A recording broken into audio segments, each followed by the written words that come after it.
A Cefim foi fundada em 2013 e representa as principais secretarias municipais de finanças do estado de São Paulo, presente em todas as regiões paulistas.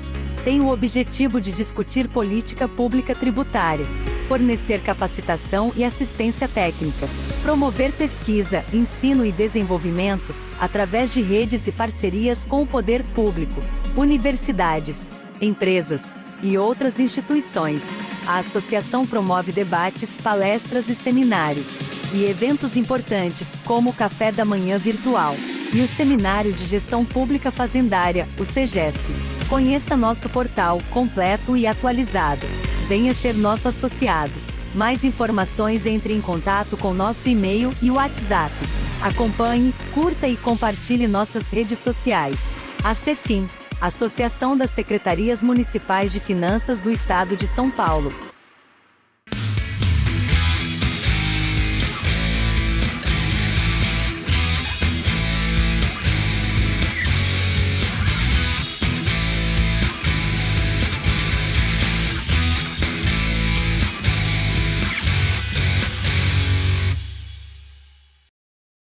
E nós estamos aí recebendo a presidente da Abrasf, e a Michele, que vai falar sobre securitização, né?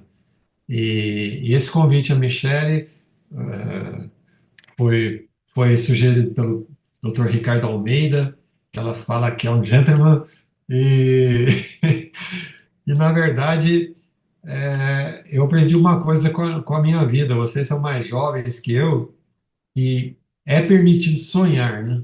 Ah, a gente não pode se negar de sonhar, né? Eu achei que a secretária de Florianópolis não fosse ter possibilidade de estar aqui conosco hoje, mas tivemos uma sorte grande e pronto, o sonho se tornou realidade. Ah, ela está aqui, você já pode ter a palavra, Michele, e eu já vou te dar a autorização. Se você tiver a apresentação, em seguidinha você já vai poder fazer, tá? Você pode já usar a palavra. Obrigada, Sérgio. Estão me ouvindo? Todo mundo? Tudo Então, certo? Então tá bom. Primeiro, né, agradecer esse convite da Cefim, né, parabenizar o nosso secretário Adriano, né, e presidente da Cefim, pelo que eu li aqui, reconduzido à presidência, é isso, né? Parabéns, né, é, por se colocar à disposição novamente, junto com os outros membros da diretoria. Hoje, cada vez mais, né, eu estou há um tempo em entidades, digamos assim, né, sou conselheira além das entidades fazendárias, aqui também há muito tempo sou conselheira do nosso Conselho de Contabilidade aqui do Estado de Santa Catarina, e estávamos conversando aí na semana passada que está cada vez mais difícil encontrar lideranças que se dediquem, né, à causa, digamos, aos trabalhos associativistas, digamos, de maneira geral, né, de representação do todo, né. Então, é um desafio, né, para todas as entidades, né. Então, parabenizar a disposição de cada um de vocês, não só a sua presidente, Adriano, principalmente, né, que assume a incumbência da presidência, mas de todos os membros da diretoria que estão participando agora, ou reconduzidos ou integrando a sua diretoria, né? Agradecer ao Sérgio Nalini, né, que é o secretário executivo, salvo engano, né, então da Cefim, pelo convite. Ele conversou comigo realmente no meio da semana passada, dizendo, olha, vai ser segunda, tal horário, né? Eu só falei, Sérgio, por sorte, este horário eu consigo. Se fosse um pouquinho antes, não seria possível, mas e segunda-feira geralmente a agenda é bem cheia, mas acho que as agendas convergiram para a gente estar aqui conversando um pouquinho, né? Quero reiterar o nosso compromisso, né? Eu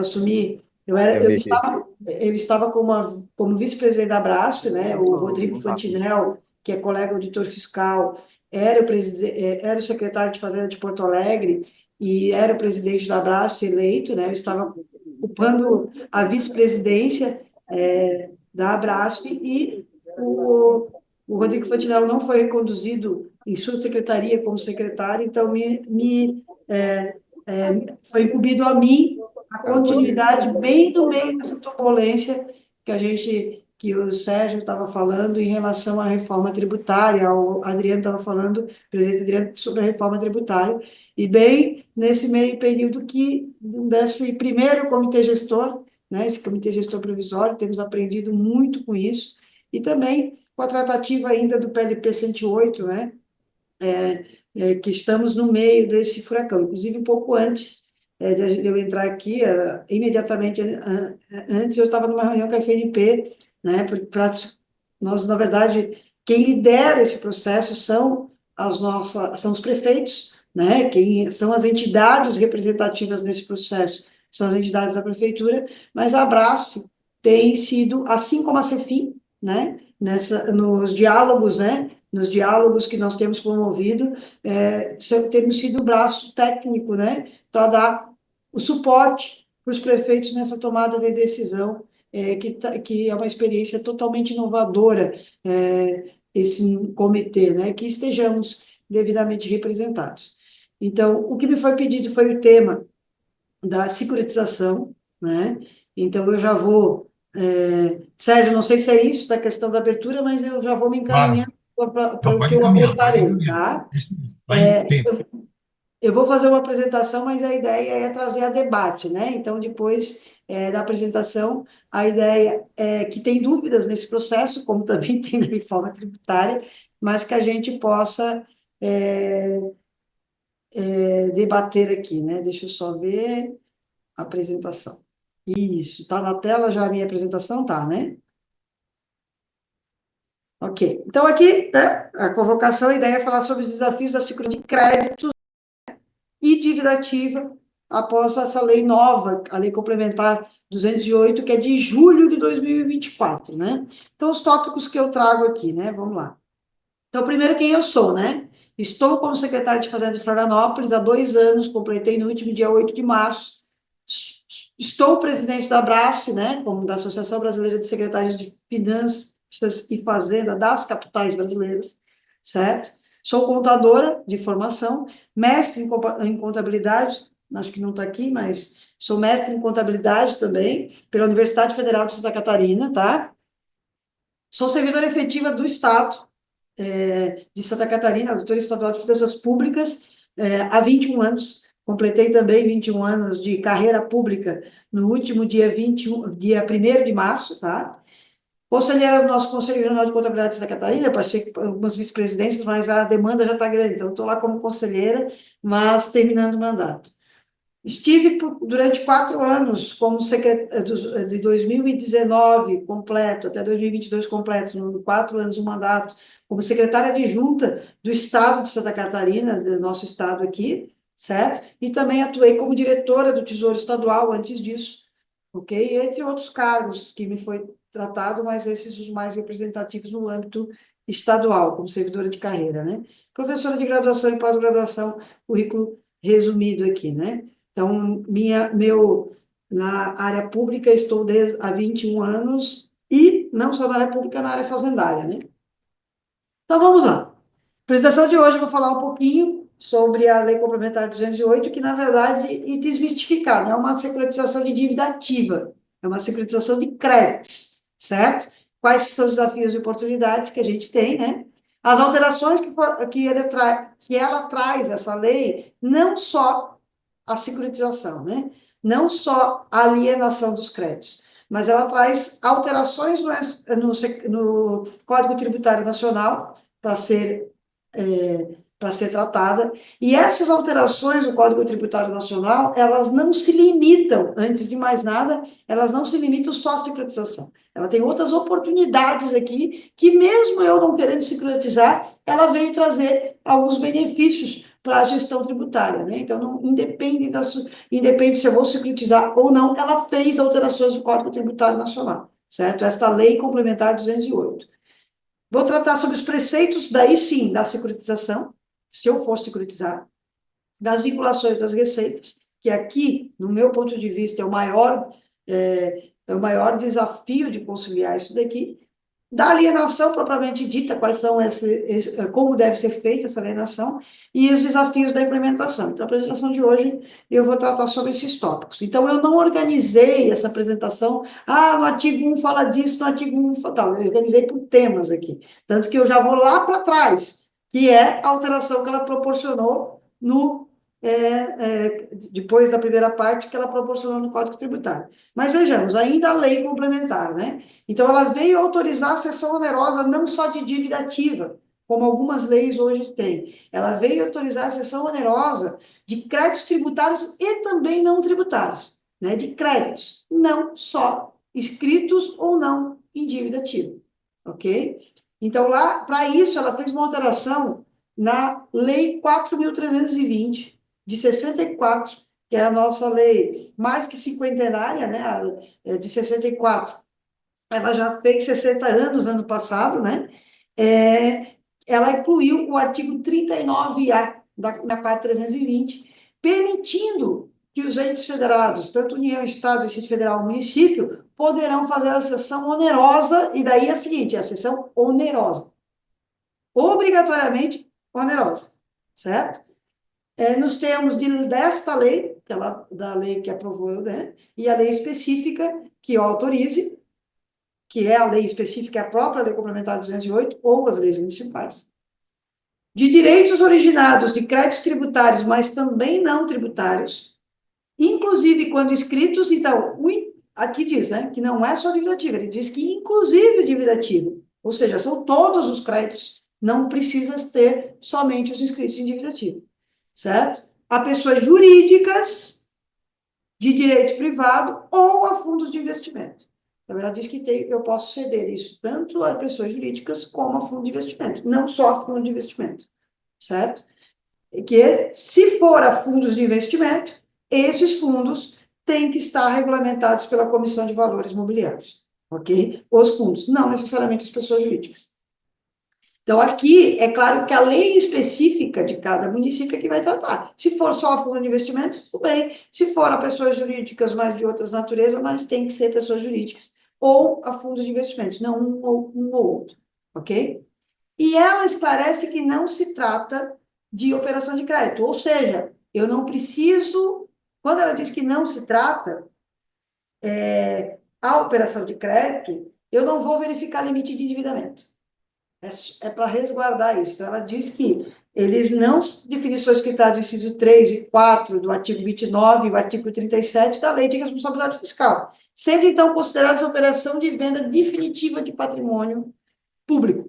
Então, primeiro tópico, ela não é uma operação de crédito, elas não pode ser, o que tem, alguns tribunais tratavam, quando não tinha essa lei específica, né, tratavam que, é uma operação de crédito, então ele estaria lá naquele equiparam-se a operações de crédito. Não, aqui ela vem deixar claro que não é operação de crédito, não se equipara a operação de crédito, tá? Só que, ao mesmo tempo, ela diz que é receita de capital e é uma venda definitiva de patrimônio público.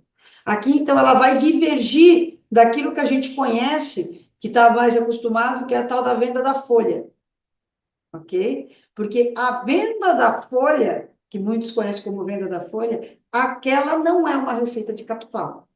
E ela não é uma operação definitiva, ela tem um prazo, né? Então, durante 5 anos, a instituição financeira X vai explorar a minha folha de pagamentos. E depois eu vou fazer uma nova licitação. Então, aqueles créditos que eu ceder, ele vai ser definitivo. É só para aquela instituição. Então, não... E ela trata aqui que, então, para poder ser tratado como receita de capital, que a gente vai ver à frente, ela disse que é uma operação definitiva de venda de patrimônio público. A folha, não. A folha, eu dou o direito de exploração. É o que a gente chama de receita patrimonial. É a receita que eu tenho sobre o patrimônio que é meu. Aqui, não. Ela disse que é uma operação de venda definitiva do patrimônio. É uma alienação, então. Ela alterou, né? Isso ainda, esse tópico é sobre, especificamente, as regras gerais da securitização ou da alienação dos créditos, né? Mas o tópico que eu disse antes, que ela fez, né, é lá no finalzinho da lei, ela traz o artigo alterando 2 artigos do Código Tributário Nacional. Ela trouxe o artigo 174, a alteração do 174 no artigo 198. Essas 2 alterações. Só que eu repito, essas alterações que elas fizeram, principalmente na próxima tela, que é o 198, né, ela não se restringiu a só quando fizer a securitização é que eu vou usá-los, que eu vou usar essa alteração da Código Tributário. Não, ela alterou, ponto. Assim como ela alterou a 4.320. Então, lá no artigo 174, qual que foi a alteração que ela promoveu? Ela promoveu uma alteração no inciso 2 do parágrafo único que está ali em vermelho. Ou seja, ela passou a dizer que a prescrição de 5 anos ela é interrompida não só com o protesto judicial, mas ela incluiu a prescrição também com o protesto extrajudicial. Isso é só para quando eu vou secularizar de novo? Não. Ela fez essa alteração no Código Tributário Nacional se eu for secularizar ou se eu não for secularizar, certo? Inclusive para tornar mais ágil, né, essa situação do processo de cobrança do crédito tributário. Daí aqui sim, né? Ela alterou só o crédito tributário. Daí nós vamos ter que ver se o não tributário a gente vai por similaridade, certo? Porque aqui o Código Tributário só fala de créditos tributários, ok?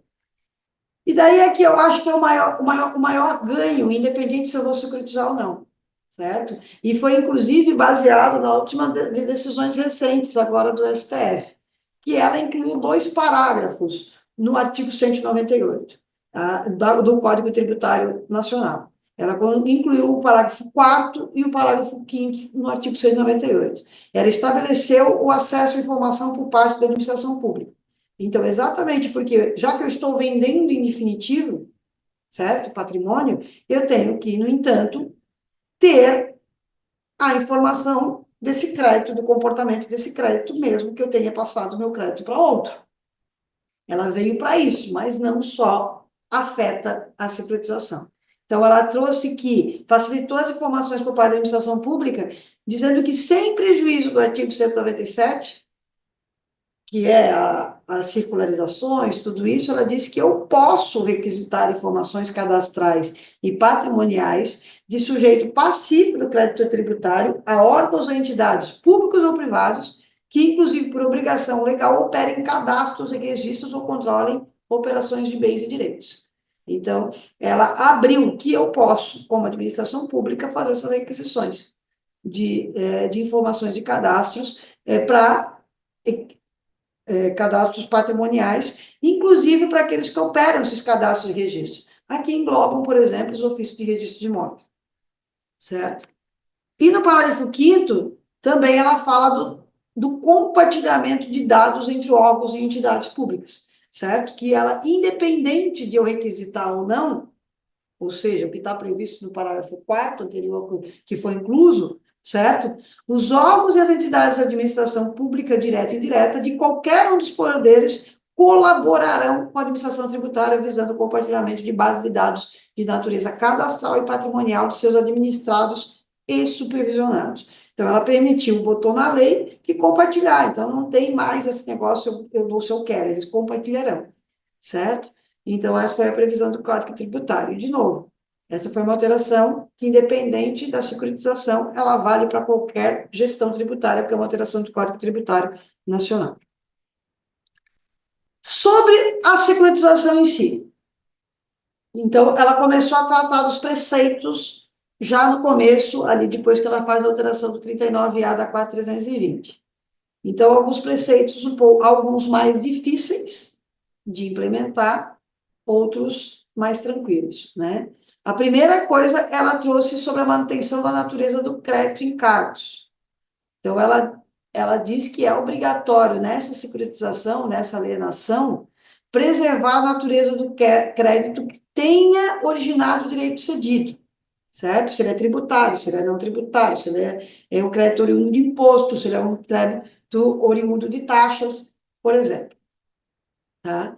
Ela também diz que tem que manter inalterados os critérios de atualização, correção de valores e os montantes representados pelo principal, juros e multas. Então, quando eu faço a securitização, não vai, né, vai ter que segregar o que é o principal, o que é juros e multas ali embutidos na securitização. E ela trouxe ainda a segurar a Fazenda Pública ou o órgão da administração a prerrogativa de cobrança judicial e extrajudicial dos créditos que têm originado os direitos cedidos. Ela mantém a prerrogativa, isso é bem complicado. Esse é um dos tópicos que, como é que eu securitizei e vou manter a minha cobrança judicial e extrajudicial, né? Passei para terceiro. Na verdade, vai reforçar a cobrança ao invés de substituir, certo? Ela trouxe também que eu não posso sair securitizando. Eu tenho que ter uma lei municipal aprovada. Está lá no inciso 6º, certo? Que ser autorizada na forma de lei específica do ente, certo? E por quê? E essa lei tem que dizer ou pelo chefe do Poder Executivo ou para a autoridade administrativa a quem se faça a delegação dessa competência. Por que ele fez isso? Porque num tópico seguinte que a gente vai ver como alienar, ele pode criar uma sociedade de propósito específico e delegar esta competência para a sociedade de propósito específico, não necessariamente para a Secretaria de Fazenda, por exemplo. Tá? Então, ou ela é autorizada a ser feita mediante o que diz a lei municipal, por isso que eu preciso de lei municipal obrigatoriamente, certo? Ou diretamente pelo chefe do Poder Executivo, ou por meio de autoridade administrativa que ele delegue a competência na lei. A lei tem que dizer se tem essa delegação de competência. E isso, como era uma lei de 2024, né? Era um ano de mandato do município, mas isso também serve para os estados, como a gente viu, para o Distrito Federal, e pode ser lá na frente, ela não pode ser realizada no último trimestre do mandato do chefe do Poder Executivo. Então, ela tem lá que vedas realizar-se até 90 dias antes da data de encerramento do mandato do chefe do Poder Executivo, ressalvado o caso em que integrar o pagamento pela cessão dos direitos ocorra após essa data. Ou seja, se eu já fiz e só tenho pagamento para correr nos 90 dias finais, mas ela não pode ser realizada a cessão, a alienação em si, a não ser que tenha pagamento para ser feito neste período, tá? Mas ela tem que ser realizada até 90 dias. Aqui é um dos tópicos que eu acho mais difícil de operacionalizar. Porque ao mesmo tempo que ela diz que lá que é uma venda definitiva do patrimônio público, ela diz que a tratativa das vinculações, ela diz que permanecem as vinculações constitucionais e as repartições. Quando ela fala isso? No parágrafo 2º, ela traz que a cessão dos direitos creditórios preservará a base de cálculo das vinculações constitucionais no exercício financeiro que o contribuinte efetuar o pagamento. Então, eu cedi o crédito. Eu tenho que ter o controle desse crédito quando que ele vai ser cobrado. E quando ele for cobrado, ele vai... Por quê? Em que o contribuinte efetuar o pagamento. É quando que ele for efetivamente cobrado é que ele vai entrar nas minhas vinculações. Então, a conexão, eu cedo, mas eu tenho que manter o acompanhamento dessa cobrança por parte da entidade que tomou a cessão de crédito, tá? Porque ela traz essa situação. E ela diz ainda que não poderá abranger percentuais do crédito que, por força de regras constitucionais, pertencem aos outros entes da federação. Daí, sabe o pessoal que controla o movimento econômico, muitas vezes, ou que controla a quarta parte do IPVA? Pois é, não pode ser cedido. Essa parte. Se o Estado for ceder, vem a nossa situação aqui, né? Que não poderá abranger os percentuais do crédito que, por força de regras, pertence a outros entes da federação. Então, o Estado não poderia, certo? Não pode ceder os direitos creditórios dos 50% do IPVA. Então, essa é uma discussão grande, de 50% do IPVA que pertence aos municípios, que é a regra constitucional. A própria quota parte do ICMS, né, os 25%, também não poderiam ser cedidos. Ele poderia ceder os 75% e não os 25%. Ok? Então, isso é uma dúvida. Ah, mas se eu ceder, mas garantir o repasse na forma, né? Então, é uma discussão, porque aqui ele diz que não, a cessão não poderá abranger.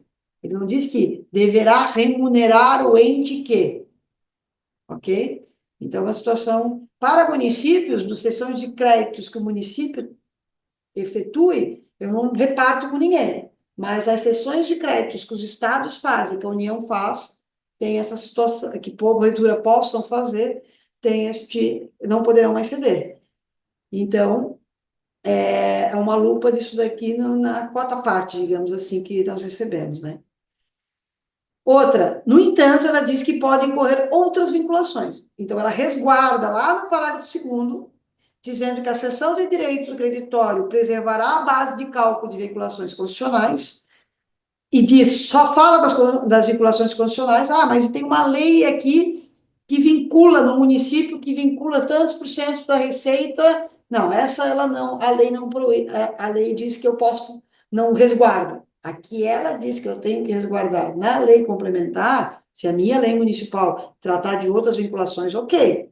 Mas na lei complementar ela diz que eu tenho que resguardar as vinculações constitucionais. Certo? Mas ela, ao mesmo tempo, diz que resguardada essas vinculações constitucionais, tanto que ela diz, respeitados os parágrafos 2º e 3º deste artigo, certo? Não se aplica a vedação do inciso 4 do artigo 167. Então, eu posso ter outras vinculações, porque a vedação ela não é não vincular. Aqui ela pode ter outras vinculações. Por exemplo, a vinculação com uma remuneração da cobrança, certo? Desde que resguarde as constitucionais. Então, o que seriam as vinculações constitucionais? Então, vamos lá visitar o que é as vinculações constitucionais, que ela está resguardando que eu tenho que manter. Seriam os artigos 198 da Constituição Federal, que fala das ações e serviços públicos de saúde, certo? Aqui eu não botei impostos, porque teve umas alterações na Constituição, depois de introduzido o teto dos gastos, que para municípios resultantes, são a receita, o produto da receita resultante de impostos. Já para a União, o percentual que se aplica para a saúde é o montante da receita corrente líquida, tá? Então, o meu ente, em qual item do artigo 198 se aplica ao meu ente. Então, eu vou observar esse artigo 198, que é o mínimo constitucional das ações de serviço público de saúde. Para município, é impostos. Então, se eu vou fazer a cessão de taxas, por exemplo, não tem vinculação constitucional com a saúde, não tem vinculação constitucional com a educação.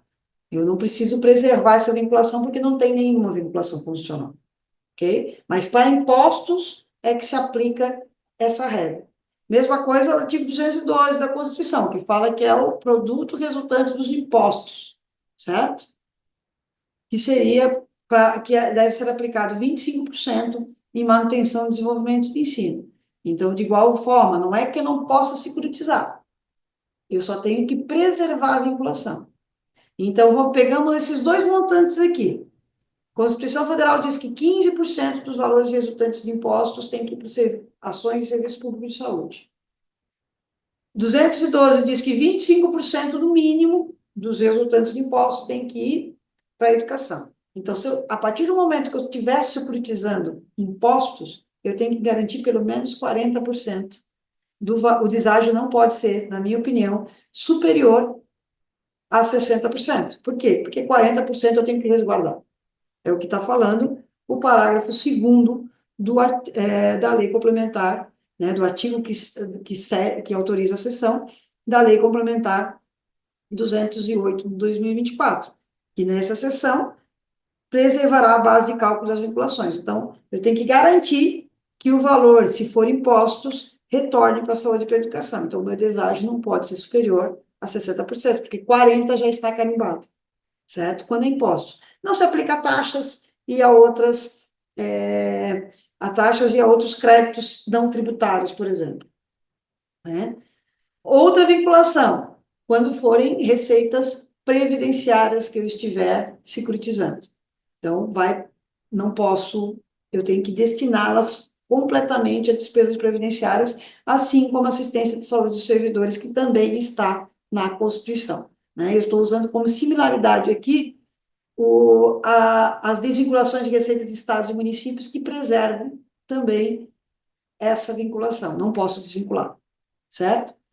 E daí, cada estado pode ter também as vinculações constitucionais locais. Eu estou falando de constituições estaduais que, porventura, possam ter, certo? Geralmente, as vinculações estaduais que possam ter são de vinculações em receitas estaduais, certo? Em receitas de operação estadual. Mas pode ter isso, tem que ser observado no âmbito de cada ente da federação. Um exemplo, aqui em Santa Catarina, existe uma vinculação constitucional que obrigatoriamente de ensino superior, além do ensino básico, que está no artigo 212 da Constituição Federal, tem uma vinculação específica de ensino superior. Aquela, neste caso, também deveria ser observada, porque ele fala de vinculações constitucionais, não Constituição Federal apenas, né?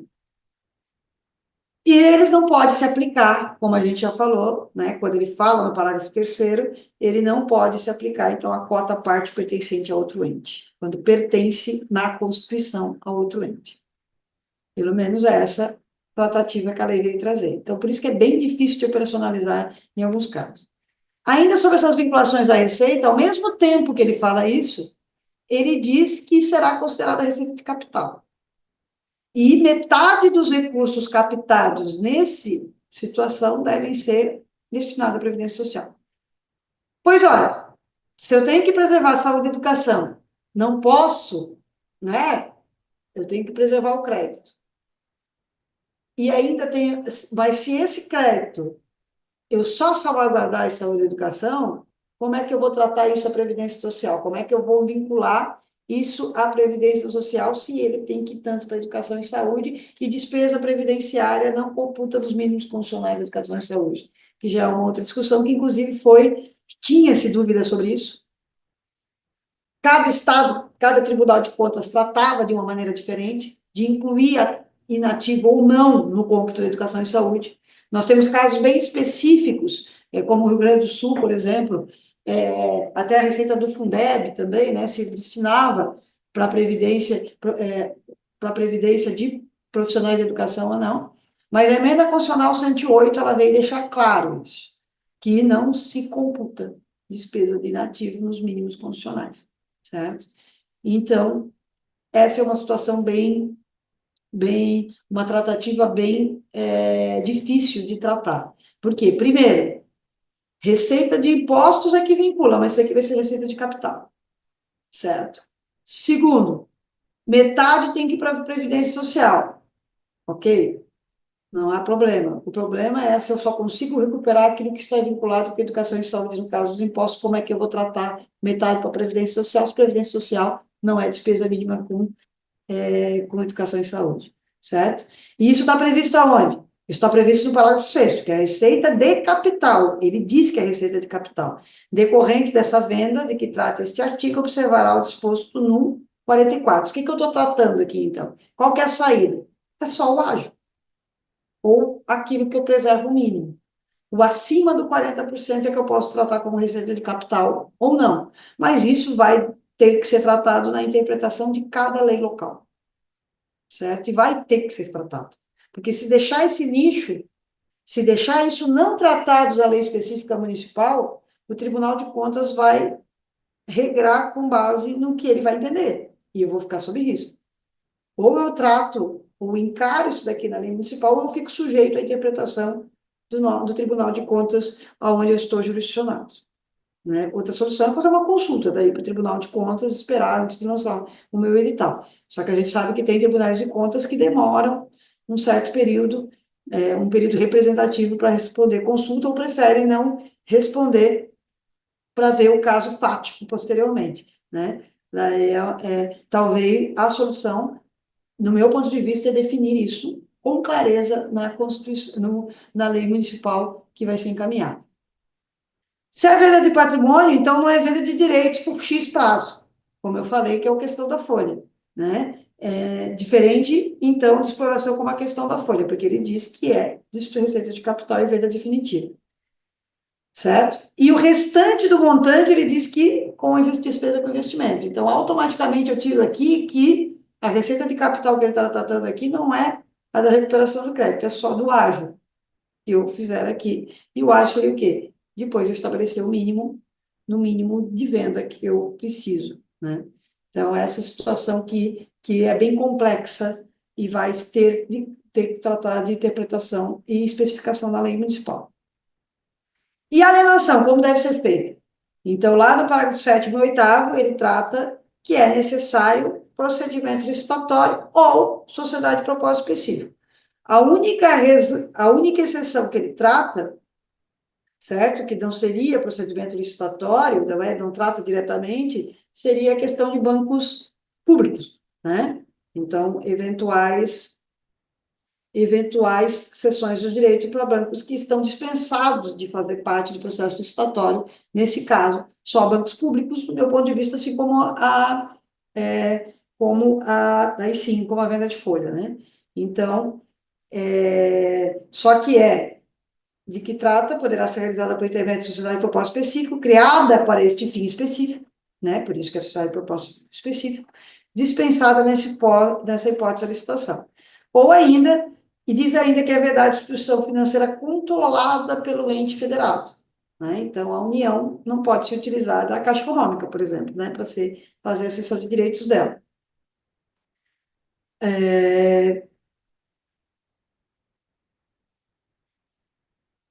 Como é que fica? Alguns municípios têm lei própria. Se eu não me engano, o São Paulo mesmo tem lei própria antes da Lei Complementar 208 de 2024, e o município do Rio, salvo engano, também. Como que ele tratou essa questão de leis próprias anteriores, né? Ele resguardou as cessões de direitos creditórios já realizadas por entes federados com base em lei própria. Ele não resguardou a aplicação da lei própria para vendas futuras. Ele diz o seguinte, que as cessões de direitos creditórios já realizadas, né, no passado, em data anterior à publicação desta lei, permanecerão regidas por aqueles dispositivos legais e contratuais específicos vigentes à época da realização. Então, ele não disse que novos editados, se eu tinha a lei própria, ele resguardou a lei. Não, ele resguardou a operação realizada antes por uma lei específica, antes da Lei Complementar 208. Então, considerando que é uma situação nova no Brasil do jeito que veio, né, uma alternativa é a gente verificar como que está sendo adotado isso em outros países, né? Estados Unidos tem tax liens, né, que é os direitos sobre impostos devidos, lá é relativamente comum, eu particularmente ainda não visitei como que eles fazem, né? A Itália, ela implementou medidas para facilitar a transferência de créditos fiscais para instituições previdenciárias, mas isso já implementou, não é uma prática comum, como é nos Estados Unidos. E a Espanha, ela permite, mas em contextos bem específicos, certo?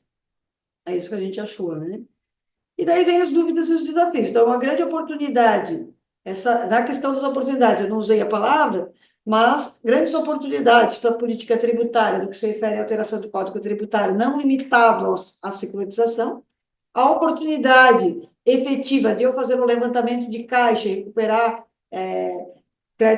créditos não que estão incobráveis, né, ou que estão com dificuldade de cobrança, de ter um levantamento, mas ela ainda tem uns desafios muito grandes para ser tratada, para ser implementada propriamente dita, né?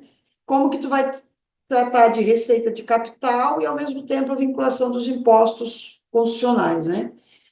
Como tu vai precificar, como é algo novo, então, existe algumas entidades que começaram a vender precificação, mas em que base? Ela não se compara, porque é definitiva, não se compara à folha, né?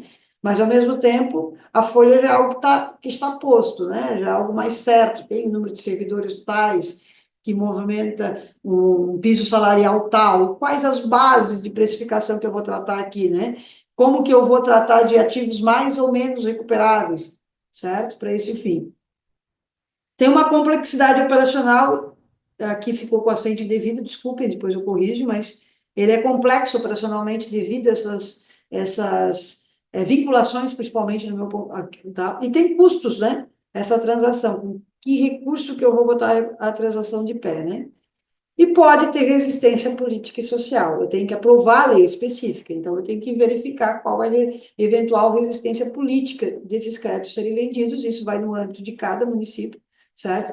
Mas pode ter também resistência social, porque alguns créditos, não, principalmente créditos não tributários, né? Que tipo de crédito que eu vou cobrar pode ter resistência social. E pode ter, e tem uma situação que não podemos deixar de falar também, como que vai ser tratado, né?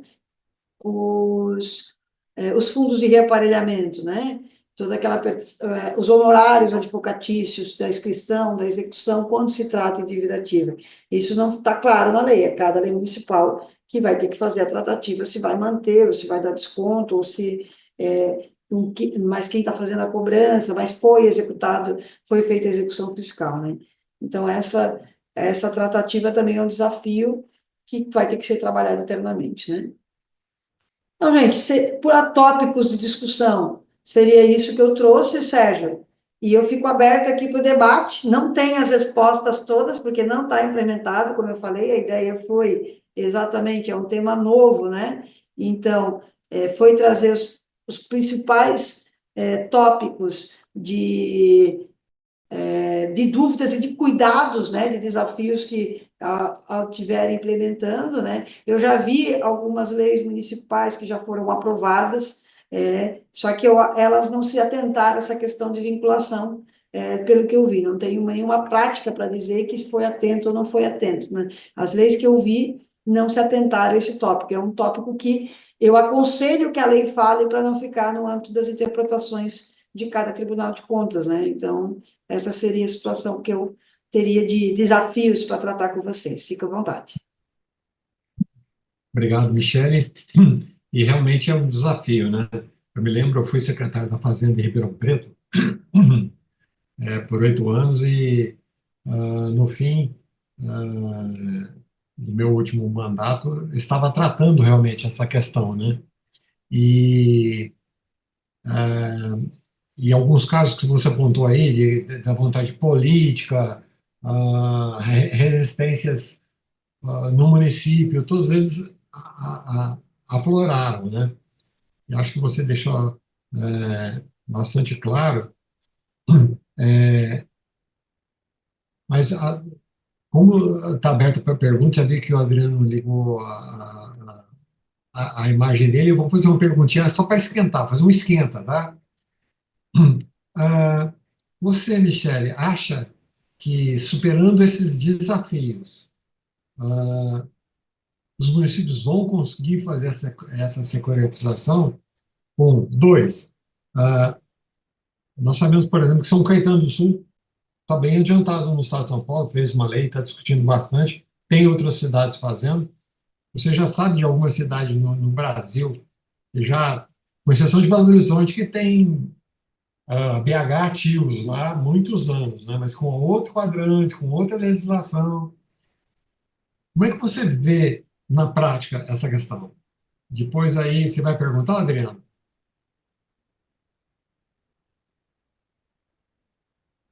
Sobre outros municípios fazendo, sim, já existe, por exemplo, uma lei em Salvador, tá? Só que o deles, eles já tratam da sociedade de propósito específico, tá? Então, a lei de Salvador, Trata do quê? Eu não entendi. ele autorizou já a lei específica 9.822 de 2024, essa é a lei de Salvador, tá? Sim, sim. Salvador ela já tratou. E ela já tratou também que o órgão responsável para realizar a operação de alienação será a Fazenda, com a oitiva da Procuradoria-Geral do município, tá?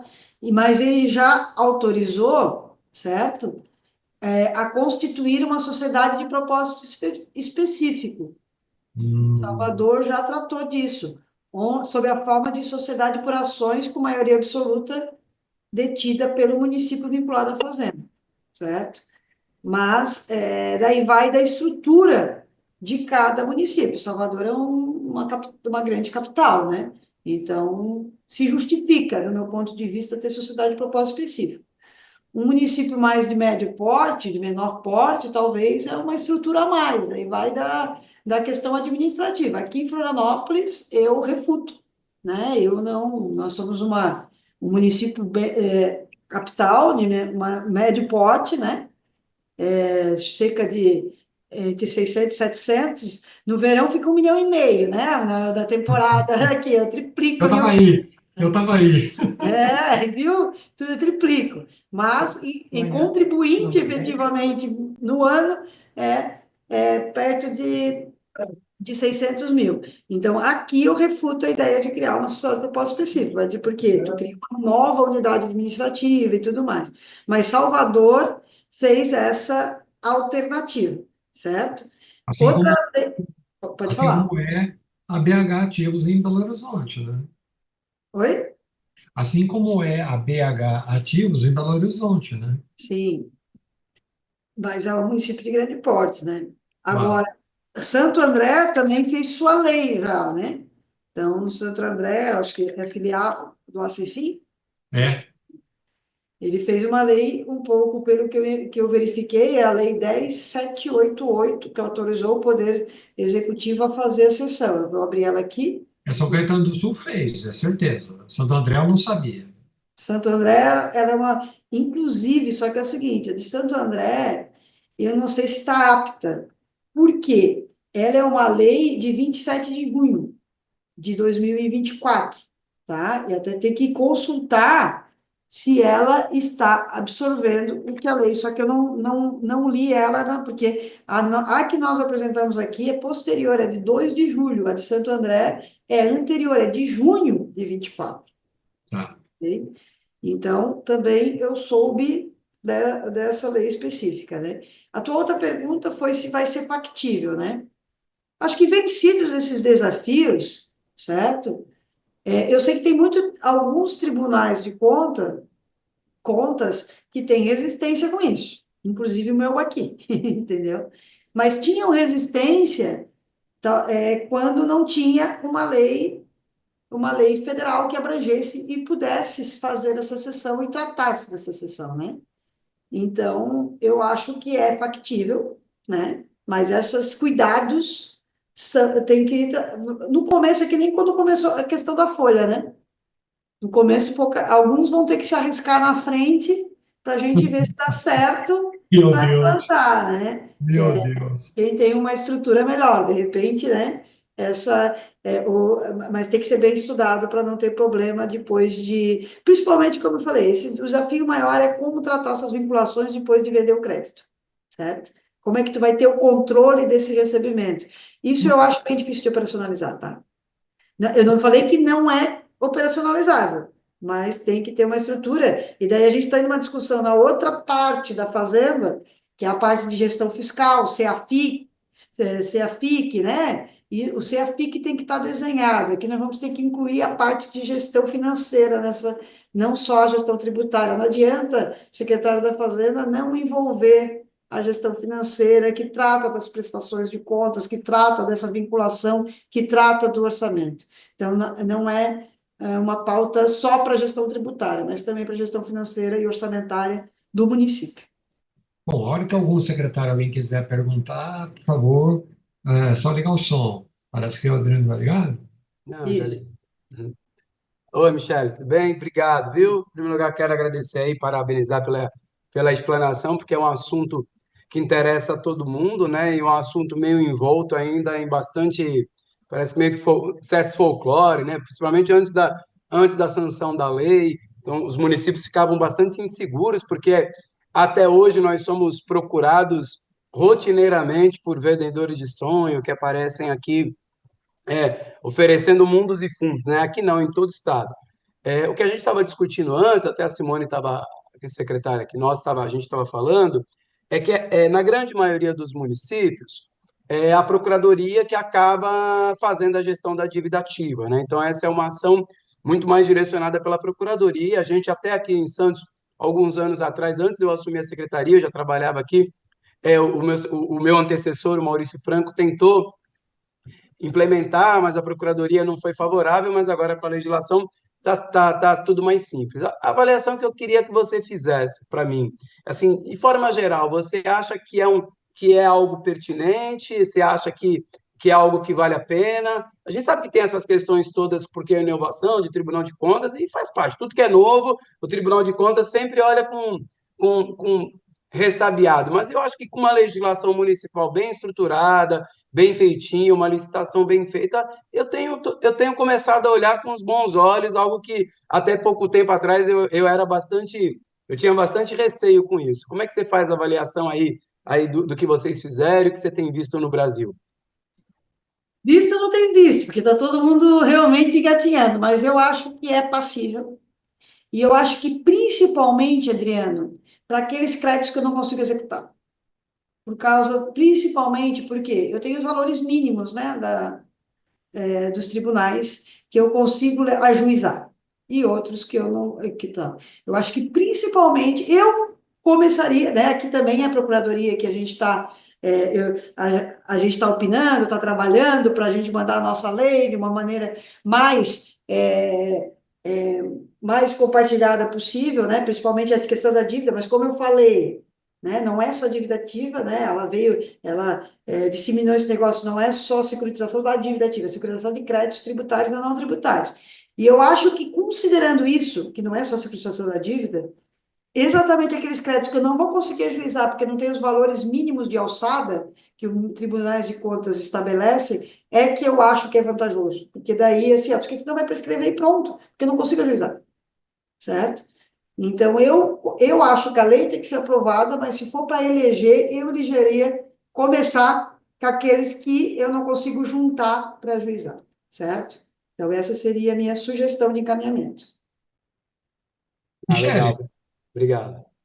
Michele, como é que você vê as instituições financeiras, né? Eu tenho, eu Aí eu tenho, tenho boas notícias, eu acho que eu tenho boas notícias, né? eu fiz um giro aí pelo estado, né? Logo na troca dos secretários, algumas razões aqui dentro, aí, a pedido do Adriano, e ouvi de alguns, né? Tal banco, o dia que tal banco entrar, pode entrar que vai dar certo, eu ouvi, né? Em outro eu ouvi assim, bom, eles vieram aqui, escolheram tudo que eu tinha no Refis, né? E queriam aquilo. Lógico, tu está no Refis, é porque se conhece o credor, né? Então, eles querem o filé e o resto, né? Então, assim, como é que você vê o outro lado? Tem que ter um equilíbrio, né? Começa por aí, né?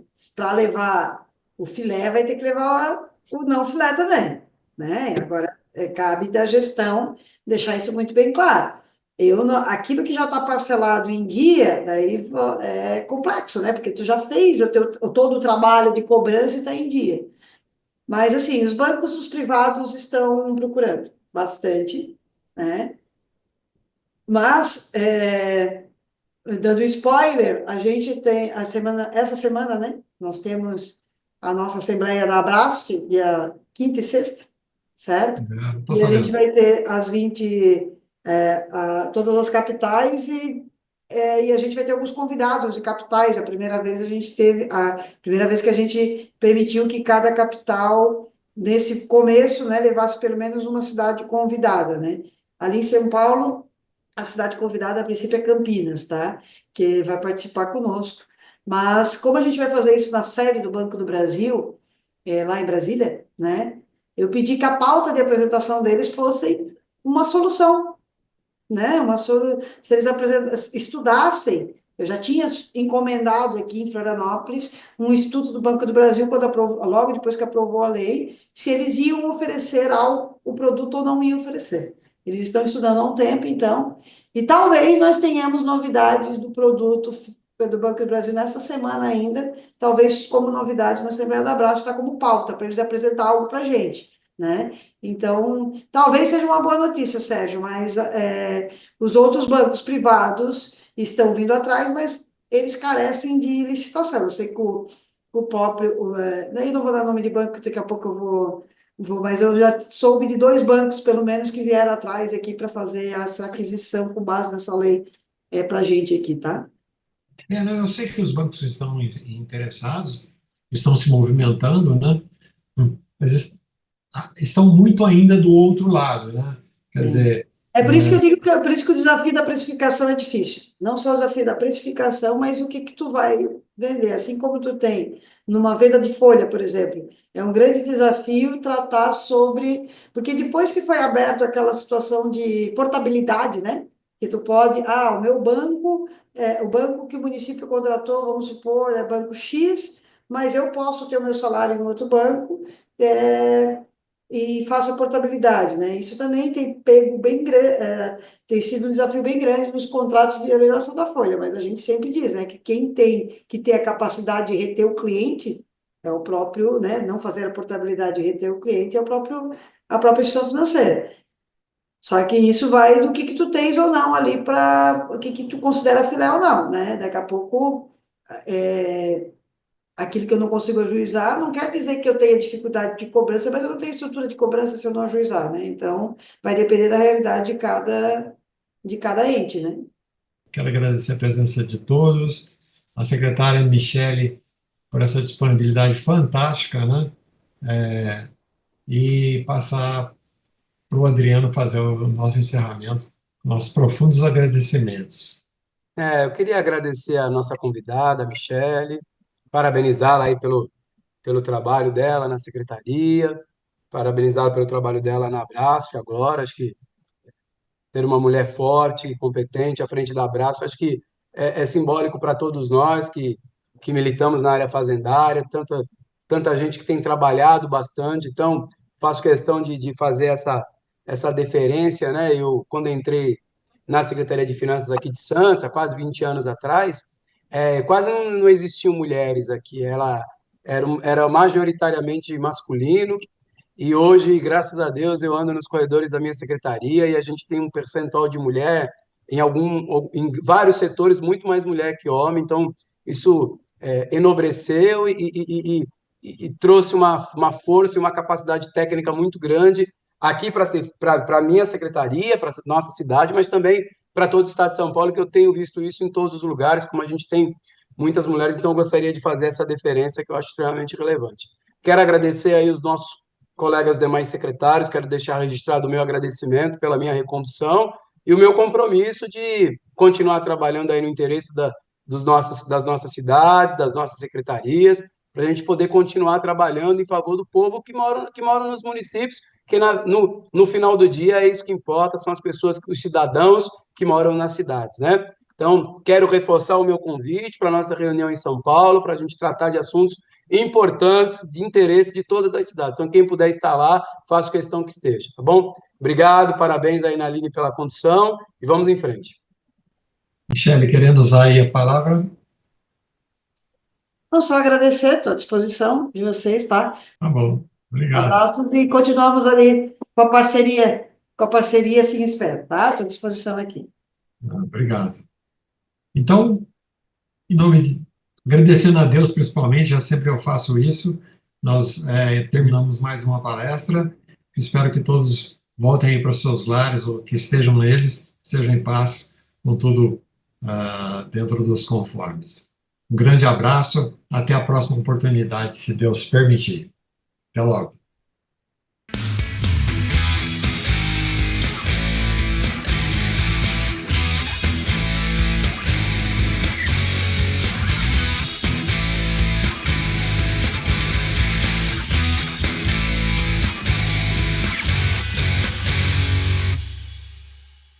A Cefim foi fundada em 2013 e representa as principais secretarias municipais de finanças do estado de São Paulo, presente em todas as regiões paulistas.